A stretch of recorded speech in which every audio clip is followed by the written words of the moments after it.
Shiva, le spécialiste du ménage et repassage à domicile depuis 20 ans, présente Sud Radio 7 Excellent, Judith Belair. Bonsoir les copains, c'est Excellent, votre rendez-vous du dimanche soir avec l'excellence française. Le temps d'une heure, nous découvrons ensemble les destins de ceux qui s'impliquent, qui vont chercher toujours plus loin. Aujourd'hui, nous créons le lien, chers auditeurs, entre l'art de la comédie et celui de la chirurgie, avec deux femmes qui, chacune à leur manière, sont des as dans leur domaine. Son visage et sa voix ne vous sont pas inconnus, il est certain, et son parcours de comédienne est impressionnant par sa densité et par sa qualité. Elsa Zieberstein est avec vous ce soir sur Sud Radio, et son tout dernier film, Simone, le voyage du siècle, le biopic d'Olivier Dahan sur la grande Simone Veil, continue à cartonner, dépasse les 2 500 000 entrées. On va lui demander quel effet ça lui fait et comment elle en est arrivée là, évidemment. Bonsoir Elsa Zieberstein, bienvenue. Elle sauve des vies et son art lui confère un talent que peu d'élus arrivent à maîtriser sans une volonté de faire et une infinie précision. Le professeur Anne-Sophie Batz est chef de service cancérologique, gynécologique et du sein à l'hôpital européen Georges Pompidou.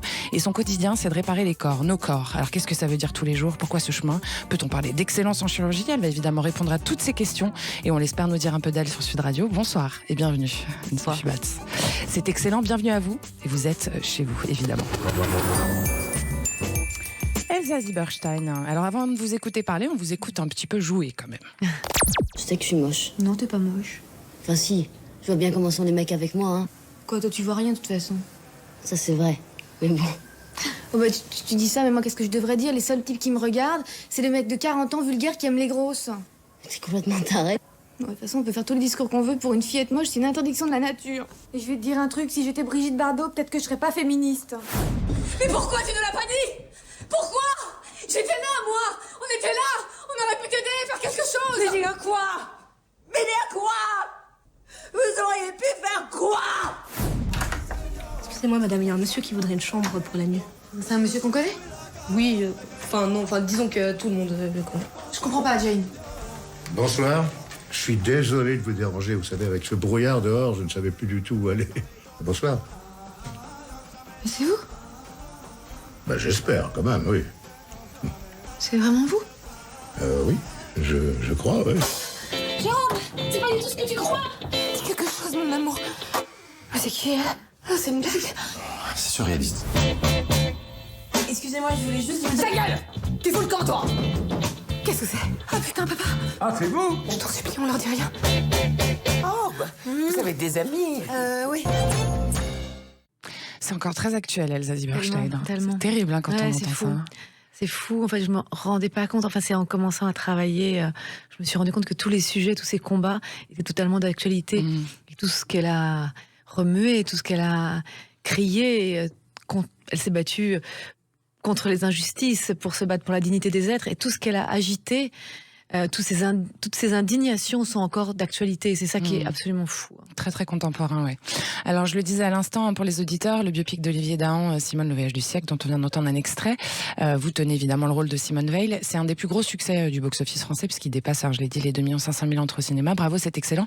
Question bête, vous êtes heureuse évidemment. Ah bah oui. Alors je vais dire pourquoi je suis heureuse doublement. Je suis heureuse parce que oui, c'est le plus gros succès de l'année. Et il y a autre chose, c'est la transmission. Parce que c'est elle. Ouais. Alors déjà parce que c'est elle, parce que je voulais lui rendre un hommage à cette femme, que la transmission, parfois on apprend, c'est plus simple d'apprendre par un film pour les jeunes. Là, pendant les vacances de Noël, le nombre de gens qui m'ont arrêté, mais des garçons de 13, 14, 15, 16, des filles de 14, 15, 16 ans. Et surtout pour ça, ils se sont emparés du film sur TikTok. Et ça, c'est beau. C'était pas gagné. Et c'est beau de voir que... Surtout qu'ils ne la connaissaient absolument pas. Voilà, après. et certains jeunes m'écrivent en me disant, mais nous, elle était connue, mais nous, on vient... Enfin, voilà, on a 17 ans, on la connaissait pas. Et finalement, que c'est peut-être des fois aride, l'école, l'histoire ou un documentaire est plus difficile d'accès. Et je trouve que ça, c'est beau, que c'est le cinéma, que grâce au cinéma, ils vont avoir envie d'ouvrir un livre d'histoire et d'apprendre. Ouais. Et, c'est vraiment le rôle de la culture, en fait. Voilà, pour moi, ça l'est, et du cinéma aussi. Bien finalement, sûr. c'est toujours un acte politique de faire un film, quand même. Bah, surtout sur une femme comme ça. Voilà. Ouais. Alors, ce film, il a rejoint le club fermé de ceux qui ont dépassé les 2 millions d'entrées, on l'a dit, malgré une fréquentation des salles obscures qui était très en berne. L'idée, justement, la raison de ce succès, c'est aussi parce que ça touche le cœur des gens, finalement. Parce qu'il y a ça touche plusieurs notre choses. histoire. Moi, je pense que les gens, ils ont quand même envie de cinéma, ça le prouve. Il y a notre film, il y a Novembre aussi, qui a qui a fait 2,3 millions. Donc, en fait, les gens, ils ont envie de cinéma. Quand la proposition de cinéma est un événement, Je pense qu'ils ont envie qu'il y ait du sens. Après le confinement, justement, je pense que les films, on a besoin de films qui aient du sens, qui aient du fond. Là, c'est le destin de cette femme qui est un destin de résilience finalement. Elle est un exemple. Il y a des filles qui m'écrivent des choses magnifiques comme ça me donne envie de bien travailler à l'école parce que je pense que je veux réussir ma vie comme elle et que je veux faire le bien pour les autres, par exemple. Une lettre que j'ai reçue. Et je trouve ça incroyable de recevoir ça et finalement des jeunes qui sont là, qui n'ont peut-être pas le moral dans leur chambre, qui se disent qu'est-ce que je vais faire de ma vie et de voir qu'elle est partie de l'enfer. Elle est partie de l'enfer, elle est allée vers la lumière, en tout cas sa lumière à elle. Elle a fait quelque chose de son destin et ça donne une énergie folle de voir qu'une femme comme ça habiter et finalement va se battre pour les autres, pense pas, n'est pas sur son malheur à elle. Elle a perdu tout, elle a perdu sa sœur, sa mère, elle est revenue de l'enfer et elle se dit je vais donner ma vie aux autres, je vais faire pour les autres, pour que les destins des autres, pour lutter contre les injustices, pour que ça recommence pas et pour ne jamais oublier. Et ça c'est unique et je pense que ce chemin de résilience il donne de l'espoir. Le film donne de l'espoir et je pense que les films où il y a de l'espoir, de l'histoire, des événements qui font partie de nous, au travers d'elles, on parle de notre histoire, de notre pays. Et je pense que c'est porteur de voir un film sur, comme ça, une femme qui est hors norme quand même, et qui reste très humaine et très empathique. Et alors ça fonctionne aussi parce que vous l'incarnez, et vous l'incarnez avec passion comme vous en parlez en fait. Vous avez une vraie passion pour elle. Ouais, d'ailleurs vous la connaissiez, vous l'avez bien connue. Oui, j'ai eu la chance de la connaître, de la rencontrer plusieurs fois. Et en fait, j'ai essayé de retranscrire ce que j'ai moi ressenti. Effectivement, un mélange complexe d'une puissance, d'une certaine... J'ai pas envie de dire dureté, parce qu'il y avait cette dureté, mais pour moi qui était quelque chose de comme une protection. C'est obligatoire. Voilà, une pudeur quand tu as vécu des choses si dures. Je pense qu'il y a quelque chose de l'ordre de la protection, de la pudeur, une élégance comme ça. C'est pas quelqu'un qui se donne facilement. Mais je disais toujours à Olivier Dahan, qui a fait un film magnifique, il faut qu'on fasse le film sur la femme aux cheveux lâchés, à savoir qu'est-ce qu'il y a derrière les murs, il y a quoi derrière cette femme qui effectivement, c'est un monument quoi. Voilà, et puis justement pas l'attaquer comme un monument, dire c'est une femme comme les autres qui a vécu ce qu'elle a vécu et comment la retranscrire au plus proche. C'est un peu votre idée ce projet ou oui, un peu quand même. Beaucoup. Oui, c'est vous qui êtes allé parler avec Olivier, qui lui avait dit. C'est une idée que j'ai depuis 10 ans. Quand j'ai rencontré Simone Veil, j'ai eu la chance de passer un peu de temps avec elle, avec son mari Antoine Veil, et très vite je suis allée parler à ses fils. Et voilà, c'était compliqué du temps de son vivant. Oui. Et elle voulait pas trop. Je lui avais dit, oui, c'est compliqué même pour toute la famille tant qu'elle était là. Et je suis sortie de son enterrement et je me suis dit, je le fais. Pour la mémoire aussi. Ouais, pour la mémoire. Bien sûr. Pour la mémoire, pour transmettre tout ça. Et je suis heureuse des 2 millions, presque 2,5 millions. C'est incroyable. Pas encore, mais et de me dire, voilà, aujourd'hui, quelqu'un de 14 ans. Qui connaissait rien, parce que forcément il y a des familles où t'es pas éduqué, où t'as pas été, t'as pas forcément accès à l'histoire, à cette culture-là, à cette histoire, et donc de me dire qu'un film avait cette mission-là. Vous avez passé beaucoup de temps avec elle, vous avez pu aussi, vous vous souvenez des moments que vous avez passé avec elle, vous en êtes inspiré ou pas du tout? Alors les moments avec elle, ils sont comme si j'étais dans une bulle, une parenthèse où je ne me souviens de rien. D'accord. À part quand je lui parlais du projet, on était toutes les deux dans un salon de thé, mais j'avais des bourdonnements dans la tête, tellement elle m'impressionnait et j'étais très timide, j'étais quand même encore plus petite que maintenant et c'est vrai que j'étais assez impressionnée. Voilà. Après elle est venue dîner à la maison, pareil, je voulais tellement que ce soit réussi, je sais même plus ce qui s'est passé. Elle vous ferait le même effet qu'une bande inter, quoi, Elisabeth. Complètement, complètement, qu'une femme que j'admire beaucoup aussi. Voilà. Et vous avez bossé 1 an sur le personnage, je crois. C'est ça, pour bien l'intégrer. C'est un personnage complexe. Par quoi vous avez commencé? En fait, j'ai tout arrêté. Ouais. Je voulais me vider de toute substance moi-même pour la laisser entrer en moi. Et j'ai visionné d'abord des heures et des heures de Ina Media Pro. J'ai regardé, j'ai observé. J'ai voulu la manger, je disais souvent chaque battement de cils ou chaque avalement de salive, mais c'est vrai que c'était à ce niveau-là. J'ai eu besoin de manger chaque phrase, chaque geste, en fait, que ça ne devienne pas quelque chose d'imité, et que ça devienne une seconde nature. C'est-à-dire que j'avais pris 9 kilos, et aussi... Toute ma manière de parler dans la vie, je parlais plus que comme ça. Ces gestes, c'était les miens, c'était naturel. Ça n'a pas été compliqué de se détacher après? Si, mais je voulais pas forcément m'en éloigner. Elle est partie petit à petit. Et en fait, elle m'a laissé quand même des traces une sorte de puissance qu'elle m'a donnée.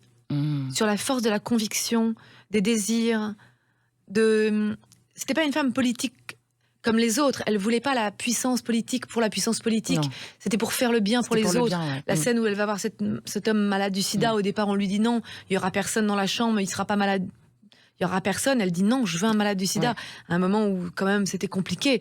Et elle y va. Et elle dit je fais pas le journal de 20h à ce moment-là. C'est trop bouleversant. Donc en fait, son humanité, sa vérité, je voulais qu'elle soit là.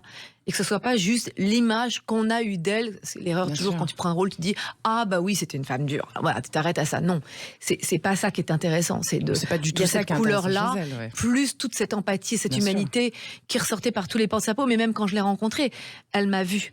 Je peux pas expliquer. Maintenant, c'est Elle avec le voyait. recul que je me dis ça. Ouais. Sur le coup, c'est comme si elle m'avait donné un flambeau inconscient parce qu'elle me l'a pas dit. Mais moi, maintenant, je l'analyse comme ça, en fait. Alors, un petit rappel pour nos auditeurs quand même. Simone Veil, c'est la toute première présidente du Parlement européen. Elle a été ministre 2 fois, dont une des plus marquantes à la santé, car entre autres grands engagements, c'est grâce à elle que les femmes peuvent avorter en France, depuis la loi Veil en 1974. C'est une icône de la lutte pour le droit des femmes, de la réconciliation française-allemande d'après-guerre, malgré le fait qu'elle a été aussi une ancienne déportée, sans oublier une défenseuse de la laïcité, notre bien commun. On le disait tout en début d'émission, ça résonne tout particulièrement en ce moment, surtout sur la laïcité, tout son combat pour la République et la laïcité. Absolument. Il y a encore du chemin. Parce que beaucoup de chemin.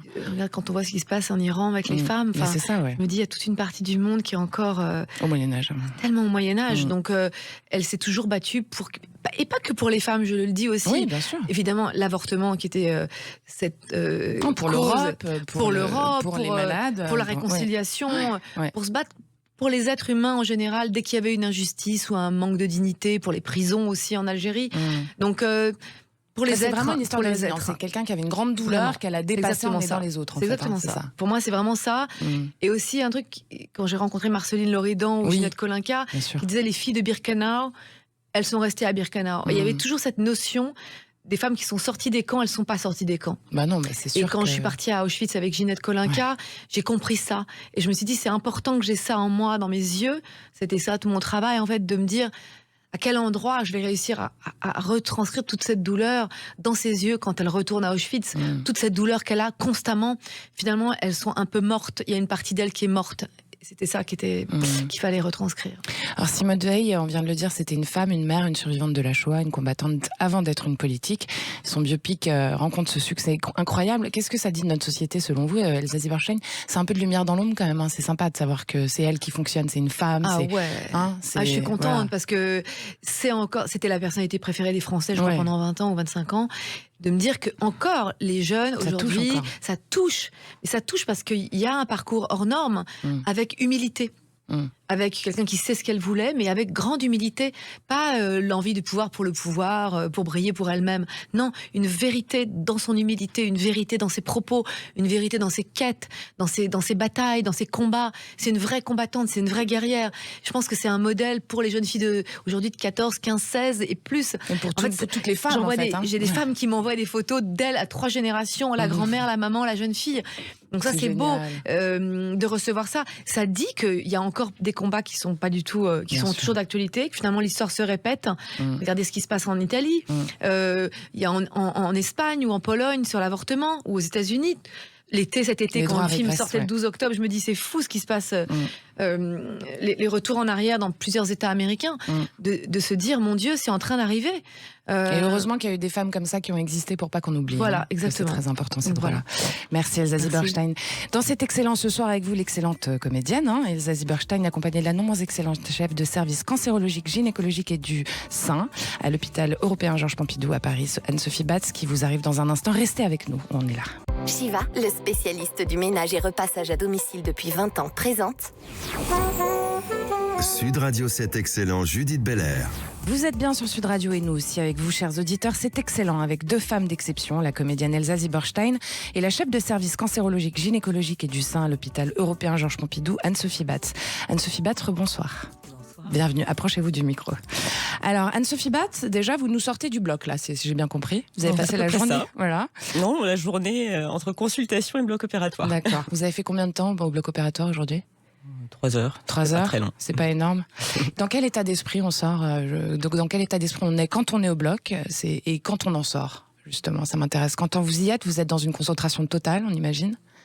Oui, on sort avec le plus souvent beaucoup de satisfaction, mais bon, après on a aussi beaucoup de plaisir à être au bloc et à opérer. Alors, Anne-Sophie Batz, vous êtes avant tout chirurgienne spécialisée dans la chirurgie cancérologique, gynécologique et du sein. Pourquoi cette spécialité? Pourquoi est-ce que vous êtes orientée vers là, Anne-Sophie Batz? Alors ça a été une longue évolution. Ce n'est pas toujours ce que j'ai voulu faire. C'est vrai que j'ai dès la fin de mes études voulu faire de la gynécologie obstétrique. Ça c'est une histoire de rencontre parce que c'était aussi effectivement il y avait l'aspect obstétrical qui me plaisait beaucoup, avec le fait de prendre en charge la naissance, des femmes qui allaient bien. Et puis au cours de mon internat, j'ai fait au cours de mon externat, j'ai fait des stages de chirurgie.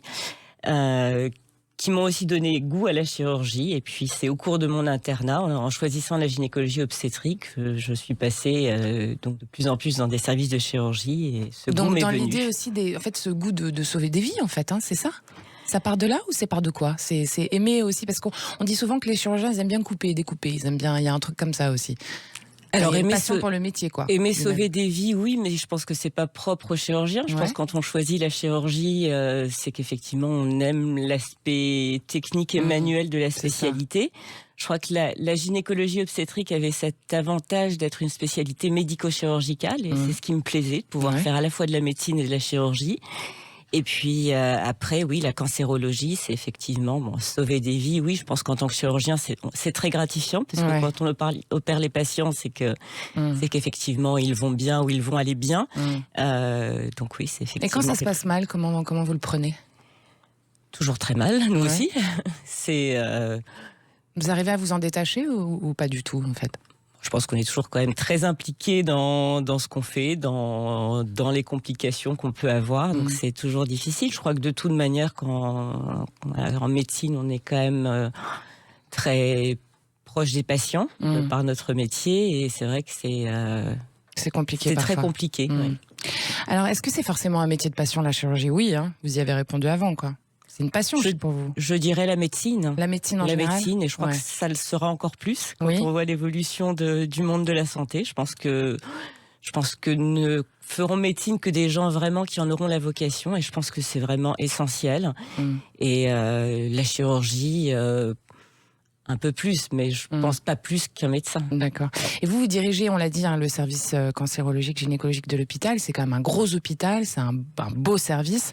Vous êtes combien? Comment ça fonctionne? Est-ce que vous avez des problèmes comme dans tous les hôpitaux, comme on en entend parler en ce moment?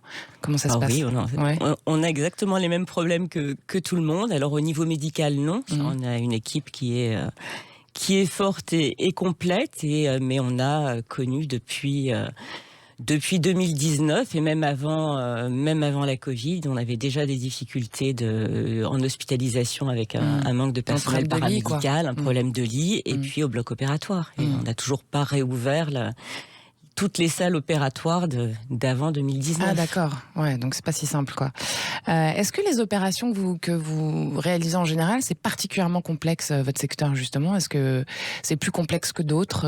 Parce justement, on a envie de rentrer un peu dans le cœur du sujet et de comprendre. Alors la chirurgie cancérologique est effectivement plus complexe que la chirurgie gynécologique bénigne, quoique il y a aussi certaines pathologies bénignes qui peuvent être compliquées, telles que l'endométriose. Mais effectivement, en cancérologie, on va d'une intervention qui peut être très simple à une intervention qui peut être très complexe. Et c'est bien là l'importance de notre expertise, c'est qu'on est censé...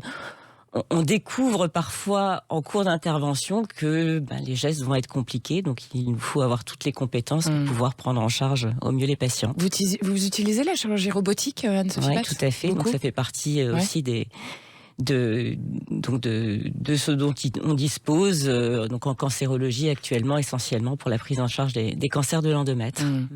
Et est-ce qu'être un excellent chirurgien, ça veut dire aussi pouvoir pousser les barrières du possible, prendre des risques de temps en temps? Prendre des risques, oui. Je pense que de toute manière, au bloc opératoire, avec l'expérience, on rencontre peut-être moins de difficultés, mais il y a toujours chaque cas est différent et on ne sait jamais sur quoi on va tomber. Donc oui, on est inévitablement obligé de prendre des risques à un moment. Mais bon, ça fait Mais partie c'est toujours aussi en connaissance de cause et c'est des risques qui sont forcément toujours un peu limités et précis, en tout cas dans le carnet toujours de route, mesuré. En tout cas, Ouais. c'est toujours une balance bénéfice-risque. Donc, effectivement, quand on pense que ça peut... C'est instinctif qu'on peut parfois le faire. vos décisions aussi ou pas? Et oui, évidemment. Ouais, beaucoup. C'est actif en fonction de notre expérience. Voilà, Est-ce de que la dans votre patience. carrière, il y en a une en particulier, une opération qui vous a marqué, Anne-Sophie Batz?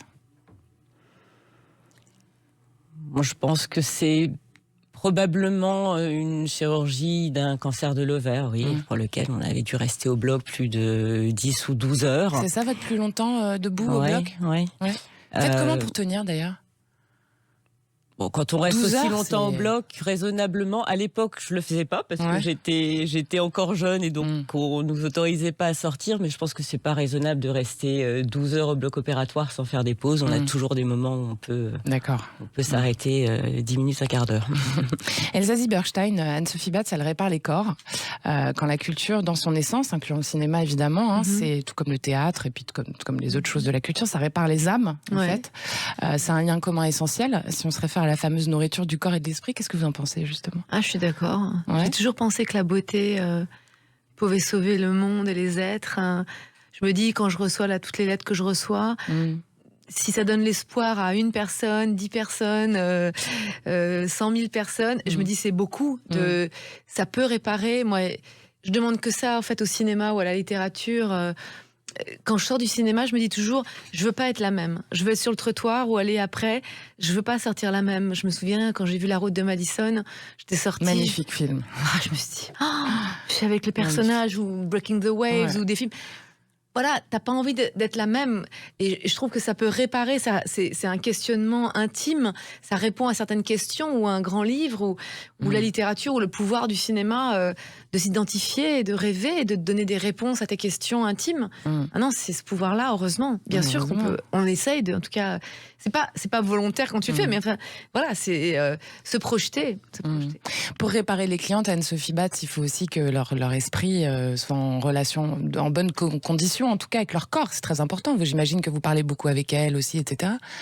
Je pense que c'est vraiment le propre, effectivement, d'être un bon médecin, c'est qu'on n'est pas uniquement des techniciens ou des cliniciens. Il faut aussi prendre en compte l'aspect psychologique et le mental des patients.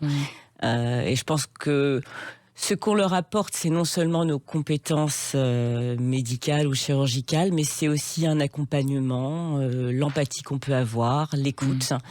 Je pense que c'est aussi important que... Ah oui, que c'est aussi important? Pour moi, oui. Ouais. Je pense que la reconnaissance des patients est avant tout sur ce point-là. Je crois que vraiment ça J'ai une paraît question à vous essentiel. poser par rapport. Vous savez, quand on dit le mot maladie, par exemple, ça me fascine ce mot. Le mal a dit. Ouais, c'est vrai. Je voudrais savoir, est-ce que vous vous rendez compte que les gens qui développent tel type ou tel type de cancer, par exemple, est-ce que quand vous leur parlez, justement, parce que vous dites que... Est-ce que quand vous rentrez dans leur intimité et que vous accédez à qui ils sont, vous vous rendez compte que c'est des cancers souvent parlants par rapport à leur problématique ou leur névrose intime, une femme qui aurait un cancer du sein ou des ovaires, est-ce que c'est lié à un rapport à la mère? Enfin, est-ce que souvent vous vous rendez compte que c'est des choses qui ont été objectivement vécues par la personne? Anne-Sophie Batz. A priori, il n'y a aucun lien qui a été montré. J'avais participé à une thèse justement d'un psychiatre sur ce sujet, sur le lien entre tous les événements, les stress, tous les chocs traumatiques qui pourraient effectivement déclencher des cancers du sein notamment. Donc dans la littérature, il n'y a aucune donnée qui le montre. Mais c'est vrai que moi, j'interroge souvent mes patientes et c'est effectivement, on retrouve souvent une histoire de choc psychologique dans les mois ou les semaines qui provoque le déclenchement d'un cancer. Ça, c'est Après, nouveau y a pas de d'entendre ça preuve. dans la médecine, quand même, parce que souvent, avant, les médecins vous disaient que ça n'avait Alors, rien on à a voir. besoin d'evidence-based medicine, donc on ne l'a pas prouvé jusqu'à D'accord. présent, mais c'est vrai que quand on écoute les patients, on le retrouve. Ouais, c'est très intéressant. Merci à toutes les deux. On continue tout de suite. C'est excellent avec du grand cinéma de la chirurgie d'excellence ce soir au menu sur Sud Radio. On vous revient avec la comédienne Elsa Zieberstein et le professeur Anne-Sophie Batz. Restez avec nous surtout. Shiva, le spécialiste du ménage et repassage à domicile depuis 20 ans, présente Sud Radio, c'est excellent, Judith Belair. Merci d'écouter Sud Radio, c'est excellent jusqu'à presque 20h, votre rendez-vous avec ceux qui font tous les jours le pari de l'excellence. En compagnie de l'actrice qui n'est plus à vous présenter, Elsa Zieberstein, et la chirurgienne d'exception Anne-Sophie Batz, chef de service cancérologique, gynécologique et du sein à l'hôpital européen Georges Pompidou à Paris. Alors Elsa Zieberstein, parmi vos dizaines de films d'actrices multiprimées, puisque vous en avez beaucoup, j'étais impressionnée, c'était pas simple, donc j'en ai quand même choisi 4 qui ont compté à mon avis. Ouais. Allez, on écoute. Je sais que je suis moche. Non, t'es pas moche. Enfin si, je vois bien comment sont les mecs avec moi, hein. Quoi, toi, tu vois rien de toute façon. Ça c'est vrai. Mais bon. Oh bah, tu dis ça, mais moi, qu'est-ce que je devrais dire? Les seuls types qui me regardent, c'est les mecs de 40 ans vulgaires qui aiment les grosses. T'es complètement taré. Ouais, de toute façon, on peut faire tous les discours qu'on veut. Pour une fillette moche, c'est une interdiction de la nature. Et je vais te dire un truc, si j'étais Brigitte Bardot, peut-être que je serais pas féministe. Mais pourquoi tu ne l'as pas dit? Pourquoi? J'étais là, moi. On était là. On aurait pu t'aider, faire quelque chose. M'aider à quoi? M'aider à quoi? Vous auriez pu faire quoi? Excusez-moi, madame, il y a un monsieur qui voudrait une chambre pour la nuit. C'est un monsieur qu'on connaît? Oui, disons que tout le monde le connaît. Je comprends pas, Jane. Bonsoir. Je suis désolé de vous déranger, vous savez, avec ce brouillard dehors, je ne savais plus du tout où aller. Bonsoir. Mais c'est vous? Bah, j'espère, quand même, oui. C'est vraiment vous? Oui, je crois, oui. Jérôme, c'est pas du tout ce que tu crois. C'est quelque chose, mon amour. C'est qui elle? C'est une blague. C'est surréaliste. Excusez-moi, je voulais juste vous dire... Ta gueule! Tu fous le camp, toi! Qu'est-ce que c'est? Ah putain, papa! Ah, c'est vous? Je t'en supplie, on leur dit rien. Oh, bah, vous avez des amis. Oui. Je suis passée des frissons à rire en 2 secondes, là, quand même. Vous êtes forte, Elsa Zieberstein. J'ai Mina Tannenbaum. Ouais. Après, c'était un petit rôle, mais un film de Claude Lelouch.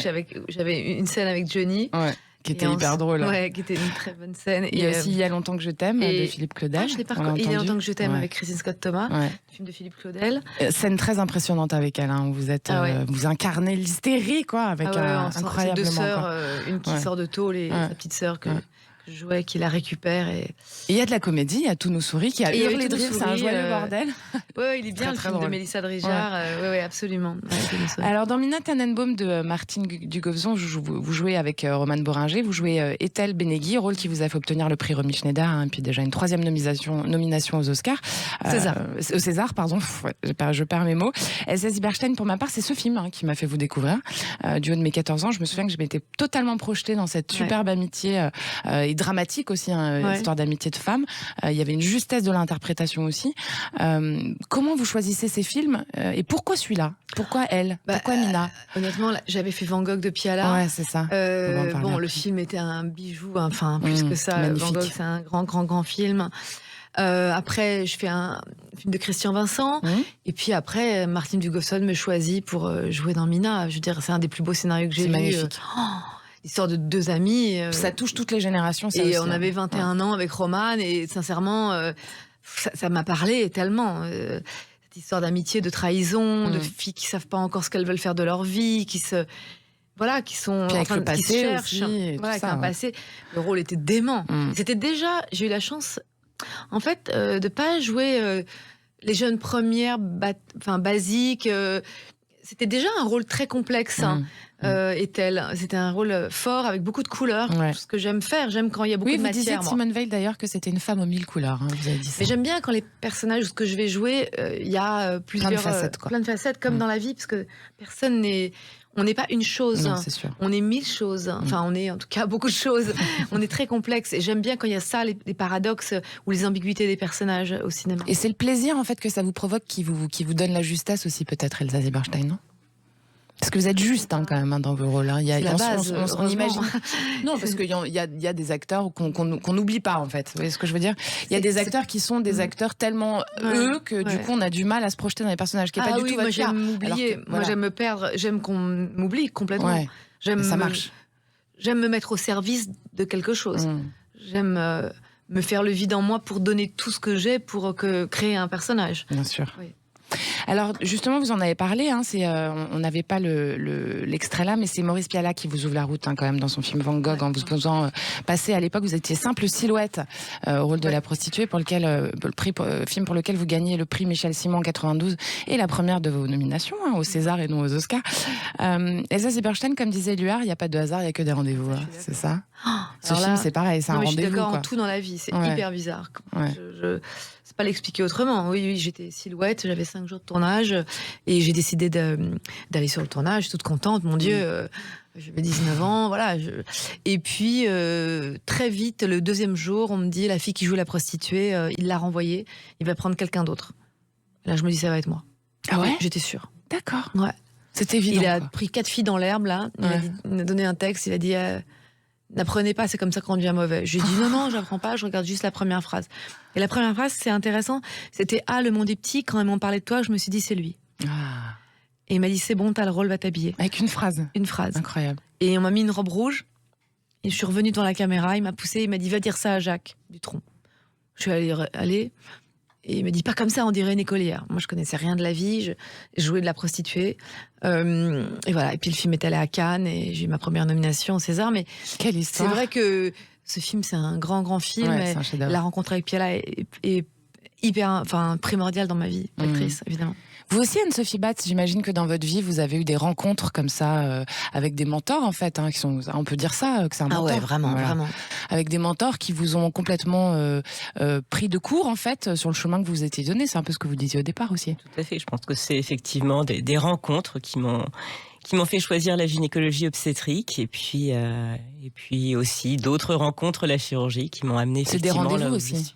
Tout à fait. Je crois qu'il n'y a pas de hasard et qu'on sait très très tôt ce qu'on va devenir, même si on n'en a pas conscience. Oui, je suis bien d'accord aussi là-dessus, moi. C'est vraiment ça. L'inconscient comme destin. Ouais. Jung. Bravo. Quelle émission.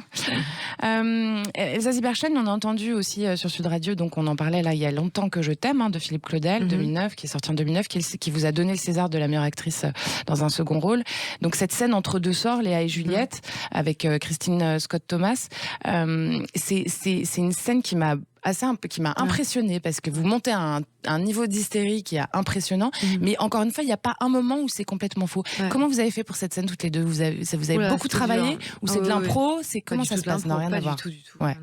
Alors on se demande justement. C'est un plus beau compliment quand on me dit c'est de l'impro. Ouais. C'est très rarement de l'impro au cinéma, hein, en fait, on va vous le dire. Il y a des scènes d'impro parfois, bien sûr, mais normalement c'est pas ça. Ouais. C'est de faire croire effectivement que c'est pas improvisé, que c'est c'était manger, rabâcher, la rivalité de ces deux sœurs, elle qui est blessée, qui sort de tôle et que j'accueille chez moi. Et en fait c'est un personnage très difficile, c'était un personnage très compliqué, parce que très en creux. Pas un rôle payant à la base en lisant le scénario, dans le sens où le rôle payant c'était plutôt Christine qui sort de tôle. Moi c'était la sœur. Alors ce que j'ai fait, c'est que je l'ai construit en me disant, elle a vécu dans l'ombre de cette sœur qui était absente. Et en fait je me suis dit, tous les traumatismes de la sœur absente, elle les a vécus aussi. Donc j'ai plutôt travaillé sur le transgénérationnel en me disant, elle ressent tout ce qu'elle autre a vécu. Et donc, mais autrement. Et donc, j'ai attaqué le rôle comme ça, en me disant, finalement, elle a ses blessures à elle parce qu'elle était pas là, sa sœur, et qu'elle s'est construite mais dans les mêmes blessures. C'est l'émotion que vous allez chercher, en fait. Hein, l'émotion de ceux qui ont vécu les choses. C'est ça que vous essayez d'attraper. En fait, j'essaie de trouver les fils invisibles avec moi-même et d'ouvrir des portes qui n'ont pas encore été ouvertes en moi. Ça vous fait pas peur, parfois? Jamais. D'accord. Il faut que j'ai peur, d'ailleurs, parce que sinon, ça m'intéresse pas. Ok. Et en fait, ça n'est pas vous intéressant. Êtes une grande timide au départ, non? Ouais. Donc vous transcendez tout le temps, quoi. Ouais. Mais en fait, c'est pas intéressant si. Des fois, on me dit, ah là là, mais comment tu fais? Tu laisses des plumes? Ben oui, j'en laisse. En fait, ça ne m'intéresse pas de pas en laisser. Et je pense que les actrices que j'aime à l'écran, elles ont laissé des plumes. En fait, ça m'intéresse pas quand les gens restent sur le trottoir. Je dis toujours, quand les gens rentrent pas dans la chose, dans la scène, ça ne m'intéresse pas. J'aime les actrices qui s'écorchent, qui brûlent, qui vivent, qui vibrent. Je pense que c'est pas intéressant. Sinon, si c'est pas pour donner une partie de moi-même dans ce que je vais jouer, ça ne m'intéresse pas. Et d'ailleurs, ça se sent fort. Les gens qui restent, embrassent pas un rôle. Mais ce que vous dites, je vous coupe, c'est que je reçois beaucoup de gens ici de plein de métiers différents qui ont tous cette chose en commun, c'est-à-dire que quand ils sont pas à 100% dans ce qu'ils font, absolument à fond, etc., ils ne peuvent pas être excellents, ils ne peuvent pas trouver ce qu'ils ont envie de raconter aussi, finalement, parce que quel que soit le métier qu'on fait, on raconte quelque chose. C'est aussi ça que vous faites, Anne-Sophie Batz, vous racontez des histoires. On raconte pas d'histoire, mais c'est... c'est des histoires de vie, quoi. Mais, vous les créez peut-être. Vous jouez avec le réel, c'est c'est quand même notre métier quand même plus concret. Tellement. Après, sur notre parcours, je ne dirais pas ça. Parce que je pense qu'on est effectivement, en tant que médecin, on est quand même... on est dans le concret. Dans le réel, on est dans le concret quand même. Ouais. Et je pense qu'on ne peut pas faire semblant et pas non plus semblant avec soi-même. Je pense qu'on est sur ce qui est de l'implication et l'émotion qu'on peut avoir, évidemment qu'on l'a aussi. Et ça, c'est sur ça qu'il faut, et on apprend, c'est avec l'expérience qu'on apprend à gérer le stress, la maladie, la mort. Donc ça, effectivement, la personnalité de chacun fait qu'on sera des médecins différents. Mais comment vous protégez justement un minimum? On est obligé d'apprendre à se protéger, suivant les disciplines dans lesquelles on travaille. C'est vrai qu'on est plus ou moins exposé. Est-ce que vous y laissez des plumes aussi? Oui, parfois. Parfois, parce que c'est vrai que ça demande quand même une grosse énergie pour pouvoir effectivement s'investir dans ce qu'on fait, et surtout sur l'aspect humain et émotionnel, bien sûr. Alors, il y a un autre truc qui m'intéresse, Anne-Sophie Batz, je vais commencer par vous, c'est vous en tant que femme, en fait, dans votre milieu. Il n'y en a pas énormément, des femmes chefs de service. On imagine que ça a dû être compliqué, parfois, ou pas, d'ailleurs. Peut-être pas du tout. Alors, pas du tout, mais c'était un petit peu une opportunité, puisque le chef de service qui me précédait est parti. Et... c'était donc j'avais déjà effectivement tout le bagage qu'il fallait pour prendre la suite, donc ça a été une opportunité. C'était une évidence, quoi. Je pense que tout le monde m'a fait confiance, et voilà, et c'était effectivement pas prévu. Comment vous faites pour concilier votre vie de femme justement et votre travail qui prend un temps fou, quoi? C'est compliqué, mais c'est une question d'organisation. C'est possible. Voilà, faut le dire. Effectivement. C'est possible. C'est possible. Elsa, vous pouvez le dire aussi. Oui. Parce que les gens ont tendance à toujours croire que c'est plus compliqué pour les femmes parce qu'on a plus de choses à faire en dehors de notre. On va pas dire que ce n'est pas compliqué. C'est compliqué. Mais c'est peut-être plus que pour les hommes, sans doute, mais c'est loin d'être impossible. Et je pense que c'est un choix personnel, et voilà, ils sont des choix, et que les enfants peuvent comprendre quand on est bien dans ce qu'on fait, qu'on est épanoui, je pense. Absolument, j'imagine. Ouais. C'est un des grands enjeux aussi dans le cinéma, là, avec depuis la période MeToo, etc. Ce rôle de la femme, ce positionnement de la femme dans les productions, l'actrice, mais pas que d'ailleurs. Est-ce que vous êtes contente de cette évolution, Elsa, et est-ce que vous pensez qu'il y a encore beaucoup de chemin? Oui, il y en a encore. Il y a beaucoup de machisme. Vous l'avez vécu, ça? Moi, j'ai toujours surfé sur les choses. J'ai toujours eu de la chance de pas me laisser embêter Mais oui, le machisme, je le vis tous les jours. Alors vraiment, de devoir taper sur la table ou se mettre crier un peu fort au téléphone parce qu'on vous respecte pas comme ci ou comme ça. Oui, tout le temps. Mais voilà, ça évolue, ils osent moins maintenant. Vous en souriez en tout cas. Oui, parce que je m'en fiche en fait. Il y a des gens goujats partout, des hommes, des femmes. C'est plutôt ça ma théorie. Donc les gens pas élégants, il y en a beaucoup. C'est plutôt l'élégance qui m'interpelle. Et quand il y a des gens élégants, c'est bien, mais c'est pas voilà, c'est dans chaque couche de la société ou chaque c'est la même histoire. Modèle, c'est la même histoire. Après, que les femmes parlent aujourd'hui, et voilà, après c'est moins qui me. Oui, les actrices, à la limite, c'est pas ce qui me réjouit, c'est pour une femme qui a moins le pouvoir. Les actrices, on peut parler, on peut dire dans les médias. Une femme qui est, je sais pas, secrétaire, qui a 3 heures de route à faire, qui a 3 gamins en banlieue et tout, qui se fait harceler par un patron. Pour ces femmes-là, je trouve ça bien que la parole se soit libérée aussi. Je pense que c'est compliqué. Pour celles qu'on n'entendait pas, quoi. Pour celles qu'on n'entendait pas, en fait. Voilà. Elsa Silberstein, si vous aviez un film à conseiller aux auditeurs, un de vos films, votre préféré, un seul. Je vais dire Simone Veil maintenant. Il est encore en salle, dans 250 salles. Simone, le voyage du siècle d'Olivier Dahan, qui est encore au cinéma. Et je suis tellement heureuse de toutes les réactions des gens. Et que certaines filles ou garçons. Finalement, quand on ça envoie de change l'amour, leur on en vie. reçoit, quoi. Toujours, toujours. C'est ça que vous avez fait avec Et ce surtout, film. autre chose, c'est que je pense quand il y a de la sincérité et de la vérité dans un désir, les gens le sentent. Dès qu'il y a du calcul, c'est jamais bon et ça marche pas. Ou ça marche pas longtemps, en tout cas. Non, et je pense vraiment, j'ai une foi absolument en la vérité. Simone Veil, c'est fou parce que malgré son parcours, malgré ce qu'elle avait vécu, elle avait une foi en l'être humain assez étonnante. C'est ça qui m'a beaucoup scié. Plus je pénétrais, plus je l'écoutais, plus je regardais. Quand j'ai travaillé et que je suis rentrée dans tout ça, c'est cette foi en l'humanité et en l'homme. Et je pense que les gens sentent quand t'es vrai ou pas vrai. Eh ben, ça sera le mot de la coupure. On va vous retrouver juste après, chers auditeurs, sur Sud Radio, la radio du Parlons Vrai, avec les excellentes Elsa Zieberstein, comédienne, et Anne-Sophie Batz, la chirurgienne excellente de l'hôpital Pompidou. À tout de suite. Shiva, le spécialiste du ménage et repassage à domicile depuis 20 ans, présente... Sud Radio 7 Excellent, Judith Belair. C'est excellent et c'est bientôt la fin de votre émission autour des esprits poliformes de l'excellence française. Ce soir, pour encore un quart d'heure, on parle exception avec la comédienne Elsa Zieberstein et Anne-Sophie Batz, qui est chef de service cancérologique, gynécologique et du sein à l'hôpital européen Georges Pompidou de Paris. Alors, Anne-Sophie Batz, c'est quand même un sacré titre, hein, chef de service. Je vais y revenir un peu parce que moi, ça m'impressionne. Est-ce que vous avez toujours voulu être chef de service? Quand vous avez commencé la médecine, est-ce que vous vous êtes dit un jour, je dirigerai un service? Je l'avais envisagé, mais probablement pas si tôt.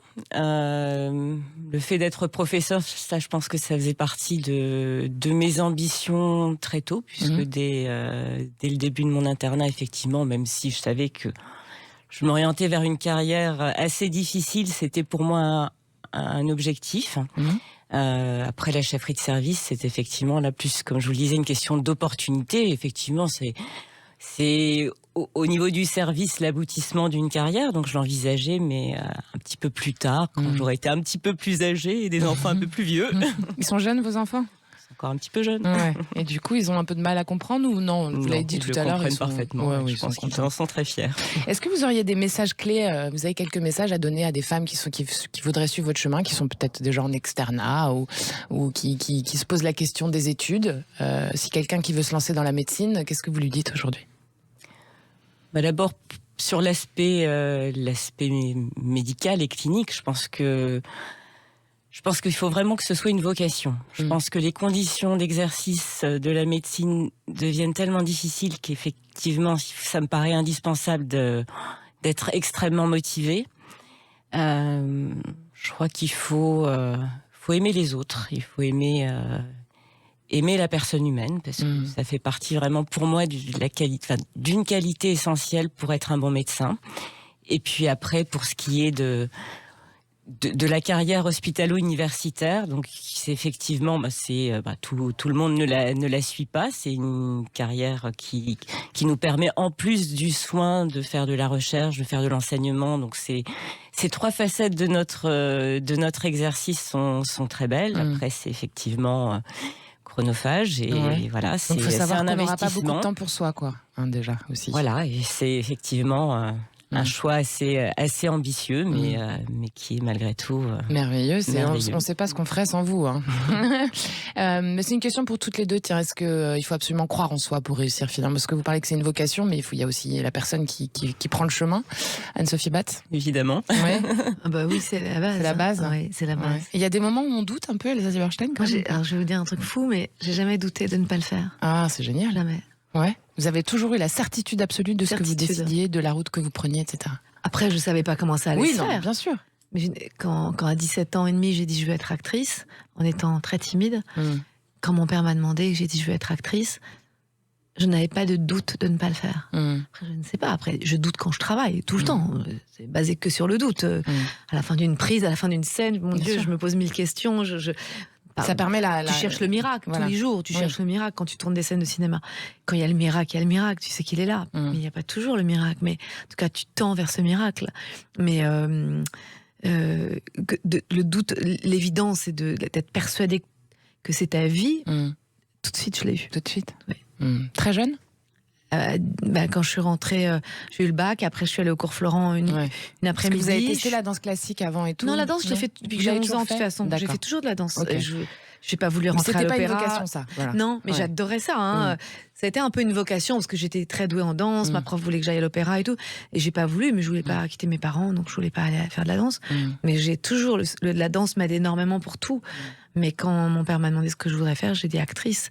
Et voilà. Et je suis allée au cours Florent. Et comment il a réagi?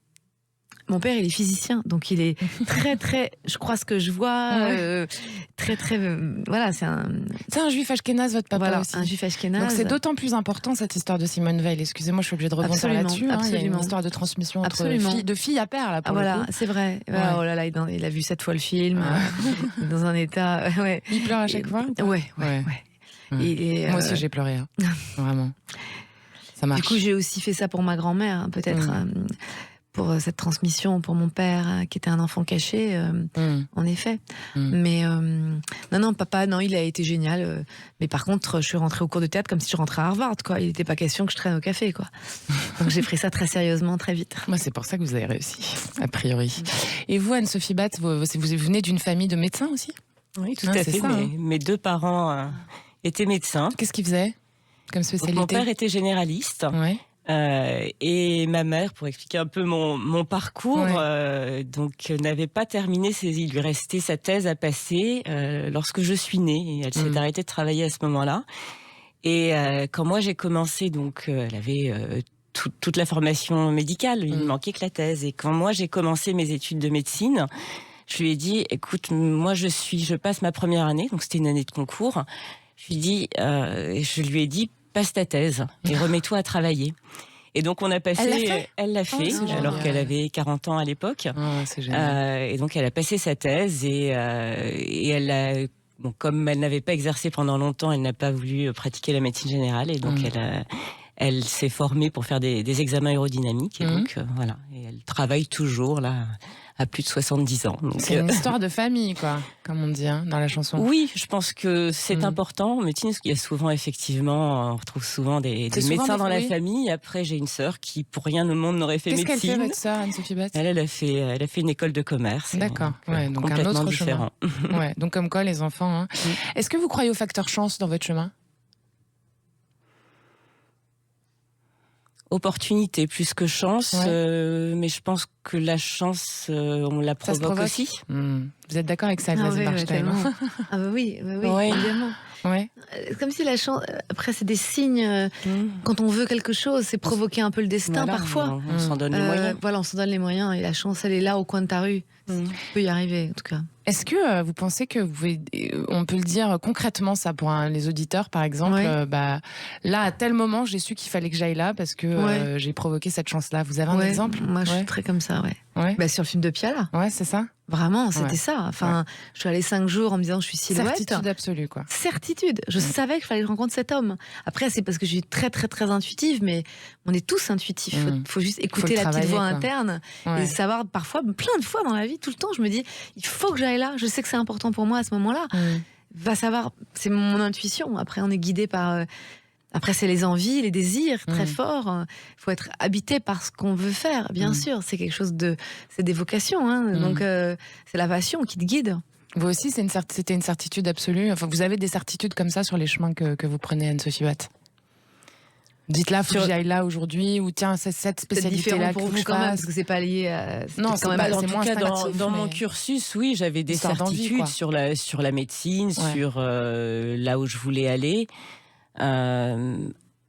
Après, effectivement, oui, comme je l'ai déjà dit, ce sont des rencontres. Et c'est une reconnaissance de ce qu'on a fait. Et on se donne les moyens d'arriver là où on veut. Voilà, donc tout est possible, chers auditeurs, mais ça on le dit souvent dans cet excellent. Quand on le veut, on peut. Non, c'est bête, mais c'est vrai. Ce qui nous amène à la dernière question de cette émission, c'est déjà terminé. Tiens, je vais commencer par vous, Anne-Sophie Batt. Que dirait l'enfant que vous étiez à l'adulte que vous êtes devenu? Cet enfant-là, cette petite enfant.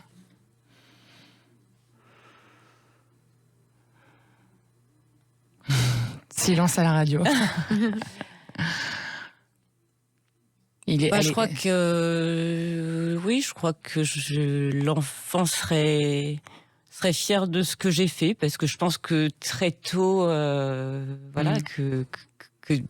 que depuis mon enfance, j'avais effectivement ce besoin d'aller jusqu'au bout, de m'assumer. Et je pense que j'ai été cohérente dans mon parcours et je suis encore très proche de l'enfant que j'étais. Donc elle vous ferait un gros câlin, quoi. Elle serait contente. Et vous, Elsa Zieberstein, alors? Moi aussi, je suis assez encore très proche de l'enfant que j'étais. Ouais. C'est drôle. Je dirais qu'elle me dirait juste continue, mon petit soldat. Ah, c'est joli. J'adore. Et ça sera le mot de la fin de cette parfaite émission, excellente émission. Merci à toutes les deux, c'était super. Merci à vous d'être là au rendez-vous, chers auditeurs, tous les dimanches soirs à 19h sur Sud Radio. Alors n'hésitez pas, surtout, vous pouvez courir voir le film biopic d'Olivier Dahan avec Elsa Zieberstein, Simone, Le Voyage, parce que j'ai pas le Voyage du siècle. Voilà, Le Voyage du siècle. Ça sera mon bug de fin d'émission. Et puis, Anne-Sophie Batz, vous êtes, pour ceux qui en ont besoin, joignable à l'hôpital Georges Pompidou. Merci à Lucille Montier, qui est la réalisatrice de cette émission du jour, et puis à Sud Radio, ses équipes évidemment. Vous pouvez retrouver toutes vos émissions, c'est excellent, sur le site, la chaîne YouTube de Sud Radio, les réseaux sociaux, Deezer, etc. À dimanche prochain, et bisous les copains, je vous embrasse, ciao. Avec Shiva, le spécialiste du ménage et repassage à domicile depuis 20 ans.